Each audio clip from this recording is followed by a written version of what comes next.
Humans have long sought ways to explain why certain planetary events occur, whether those are geological, heavenly, environmental or weather-related. But in the absence of science, humans have often turned to storytelling. Some ancient cultures believed the temporary extinguishment of the sun during a total eclipse was the result of some evil being trying to gobble it up. Earthquakes, volcanoes and tsunamis have been put down to the wrath of gods. Over the years, we have found scientific explanations for many of these phenomena, but scientists don't always find agreement, as is the case with the fairy circles of Namibia. The circles are actually patches of bare soil surrounded by vegetation. They appear in their thousands in the Namib Desert. The fairy circles have largely defied explanation. According to local legend, they are footprints left by the gods or burnt patches caused by a dragon's fiery breath. Scientists have come up with theories that include the circles being formed by ostriches rolling around in the dust as well as contamination by radioactive materials. Fairy circles are patches of bare soil and grasslands that form a uniform circular pattern. Plants or termites. There are, however, two leading explanations for the formation of the circles, both of which have passionate adherents. One hypothesis suggests the circular patches are caused by underground sand termites that have cleared vegetation in the areas around their nests. The other claims plants competing for water can explain the pattern.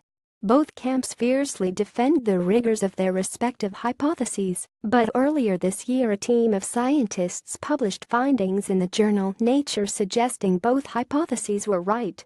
The appearance of the circles cannot be explained by either mechanism in isolation. The team's computer models found the pattern could be best explained as an interplay between the termites and plants. Still, not everyone is happy with this suggestion. Dr. Stefan Jetson from the Helmholtz Center for Environmental Research in Germany, who is firmly on Team Plant, said at the time that the research didn't address the presence of such circles in areas with no termites. It seems the mystery has not quite been solved. It's more than a little chilly on this high ridge in Antarctica.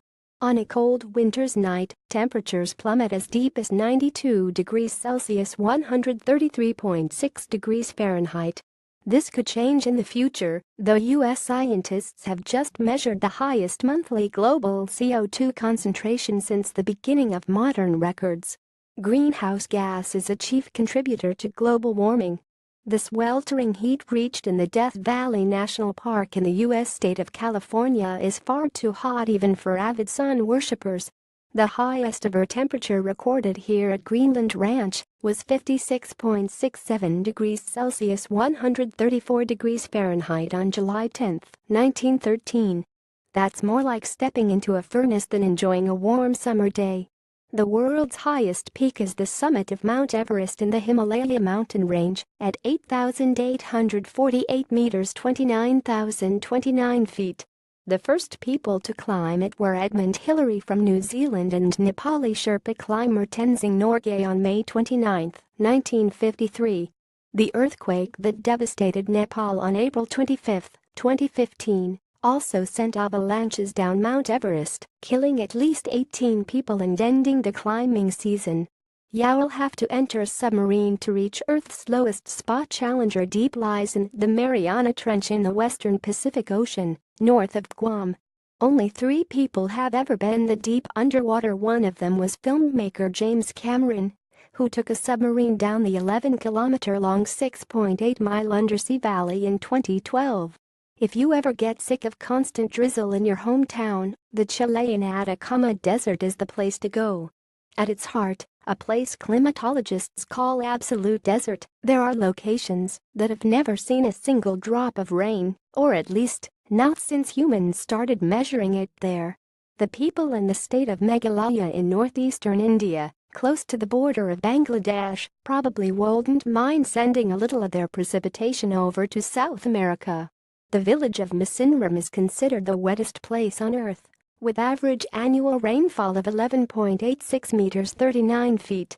By comparison, London gets about 65 centimeters (25 inches) of rain per year. Just over 24 million. That's how many people live in the African nation of Angola or in the Chinese city of Shanghai. With so many people, the megalopolis is fighting worsening air quality. Increasing emissions from cars and buses, as well as ever more construction projects, contribute strongly to smog. Puma Rock, which is what Titicaca means in the Inca language Quechua, is the highest lake in the world that humans can traverse by boat. Located on the borders of Peru and Bolivia, it also lays claim to another extreme, the body of water with the largest volume in South America. If you visit, definitely visit the Uros Islands, which are completely made of reeds. Author Carla Bleeker